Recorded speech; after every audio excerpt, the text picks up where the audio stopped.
This was my team for game week 1. Scored 82 points. Impressive start for Onana and Anderson. Anderson was differential pick and gained 3 bonus points. He nearly scored a header. Was so unlucky that Sheffield goalkeeper saved it. Gabriel was benched and Arteta blocked me from getting Chilwell 7 points of the bench. Saka scored a brilliant goal, but Man United midfielders was so disappointing and strongly consider losing one of Fernandes and Rashford. Haaland is Haaland and Watkins got an assist before losing by 5 against Newcastle United. Aston Villa played a high line and not expecting them to repeat it. In terms of clean sheet probabilities for this game week, looks like Man City and Liverpool are the top teams for getting a clean sheet. Aston Villa the third, Nottingham Forest the fourth, Arsenal and Brighton the fifth. I think I'm starting Turner from Nottingham Forest against Sheffield United. That was the worst team for chances created last weekend. They suffered in attack despite playing at home. And in terms of predicted points for goalkeepers for game week 2, only Martinez, Alisson Becker, Ederson are expected to score more points than Turner for game week 2. To be honest, you should start Turner unless you own Martinez or Alisson Becker as your first goalkeeper. So in this case, I'm starting Turner ahead of Onana for game week 2. I also posted about a wildcard draft for game week 2 and my best team currently for FPL. I also started Turner as the main goalkeeper and benched Onana for game week 2. Regarding defenders, first defender and first problem will be Gabriel.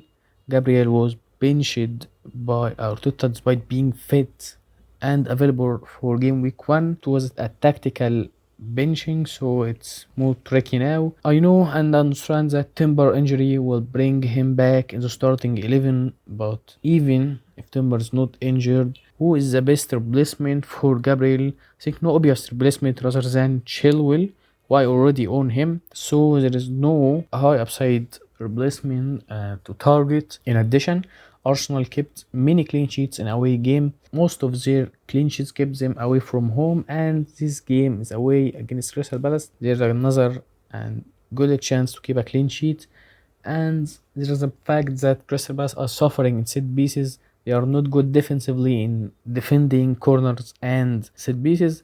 Gabriel has a chance to have some attacking returns as well. I think I'm keeping him for this game week and reassess after game week 2. Stubian will be my second defender. He was much advanced and should have got 2 assists against Luton. He was the top defender for touches inside the box. 5 touches followed by Chilwell with 4 touches. He plays almost a left winger. I deal him as a midfielder with clean sheets as a bonus points. Ben Chilwell was the first defender to earn a price rise in this season. He had a disallowed goal at home to Liverpool last weekend.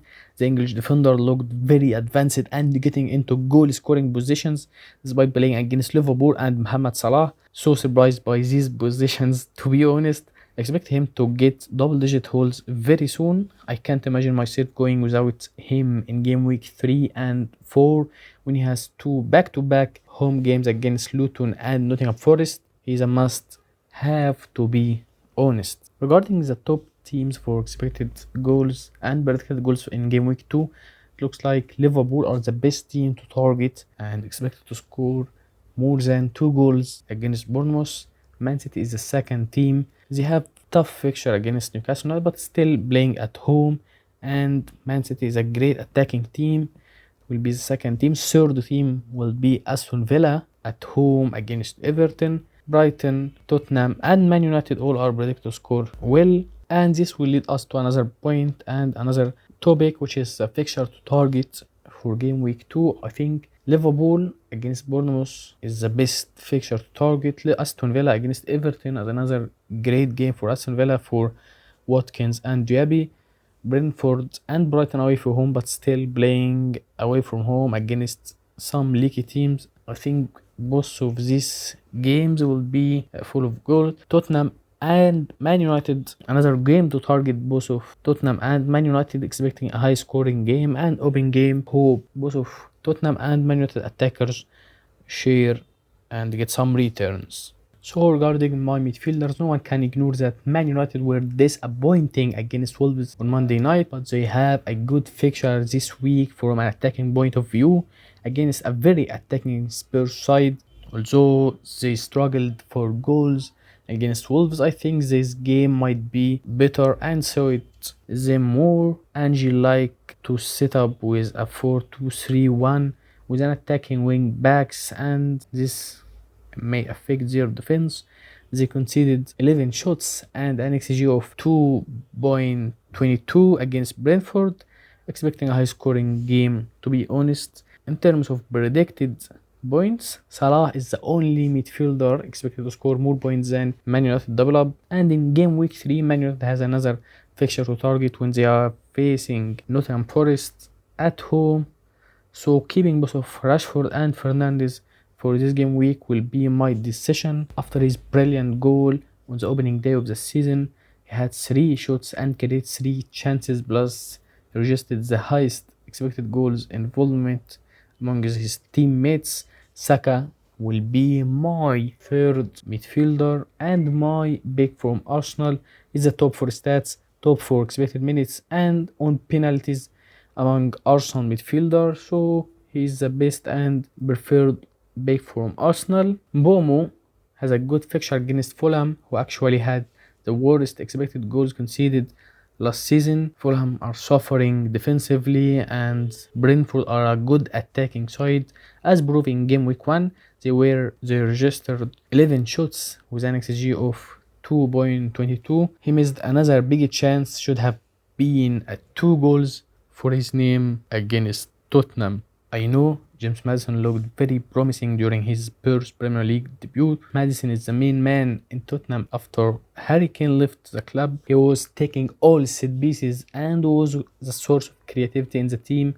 6 passes by him, but Man United conceded 9 chances through their middle against Wolves, which is a good advantage for Richarlison. Personally, I'm giving him another chance as Tottenham main striker. Thankfully, I own the top 2 forwards for predicted points in game week 2. Haaland, Watkins, and Jackson are the top forwards for predicted points, and I think my captain choice will be one of them. Haaland playing at home, even against Newcastle United, he can do some damage. Not worried about his minutes due to the team injuries, and we know from last season that Pep can start him regularly. Watkins to rebound at home against Everton. Aston Villa will perform well against their fans, and Everton aren't good defensively. Since last season they received many goals, their stats are not promising at all. Diaby and Oli will be a great combination and expect them on the score sheets this weekend.